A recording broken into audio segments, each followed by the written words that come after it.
തൃശൂർ കൊരട്ടി തിരുമുടിക്കുന്നിൽ ആന്ധ്ര സ്വദേശിനിയുടെ മരണം കൊലപാതകമെന്ന സംശയം. വീട്ടുടമസ്ഥൻ poly police കസ്റ്റഡിയിൽ. തിരുമുടിക്കുന്ന് തെക്കൻ വീട്ടിൽ പോളിയുടെ വീട്ടിലാണ് ആന്ധ്ര സ്വദേശിനിയായ മുന്ന എന്ന 54-കാരിയെ മരിച്ച നിലയിൽ കണ്ടെത്തിയത്. കൂടുതൽ വിവരങ്ങളുമായി തൃശൂരിൽ നിന്ന് സുനിൽ അരുമാനൂർ ചേരുന്നുണ്ട്. സുനിൽ, ഇതൊരു കൊലപാതകമാണ് എന്നുള്ള കാര്യം ഉറപ്പിക്കാമോ? അതുമായി ബന്ധപ്പെട്ട എന്തെങ്കിലും തെളിവുകൾ ലഭിച്ചിട്ടുണ്ടോ?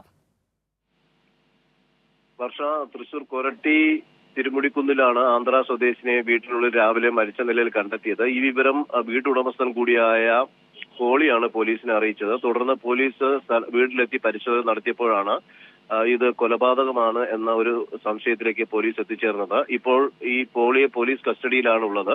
കൂടുതൽ ചോദ്യം ചെയ്യൽ നടത്തി വരികയാണ്. വർഷങ്ങളായി ഈ വീട്ടില് താമസിച്ചിരുന്ന മുന്ന എന്ന 54-കാരിയാണ് മരിച്ച നിലയിൽ നിന്ന് രാവിലെ കണ്ടുവന്ന് പോളി തന്നെ പോലീസ് സ്റ്റേഷനിൽ അറിയിച്ചത്. മൃതദേഹം പരിശോധിച്ചപ്പോൾ തലയ്ക്ക് പുറകിലായി ആഴത്തിലുള്ള മുറിവുണ്ട്. അത് ചുമരിൽ ഇടിച്ചതാണ് എന്നുള്ളതാണ് പോലീസ് ഇപ്പോൾ കണ്ടെത്തിയിട്ടുള്ളത്. അതുപോലെ തന്നെ മറ്റ് ശരീരഭാഗങ്ങളിലും ആക്രമിച്ചതിന്റെ പാടുകളുണ്ട് എന്ന് പോലീസ് ഇപ്പോൾ കണ്ടെത്തിയിട്ടുണ്ട്. കൂടുതൽ ചോദ്യം ചെയ്യലിന് ശേഷമായിരിക്കും ഇത് സംബന്ധിച്ച വിശദീകരണം പോലീസ് നൽകുക.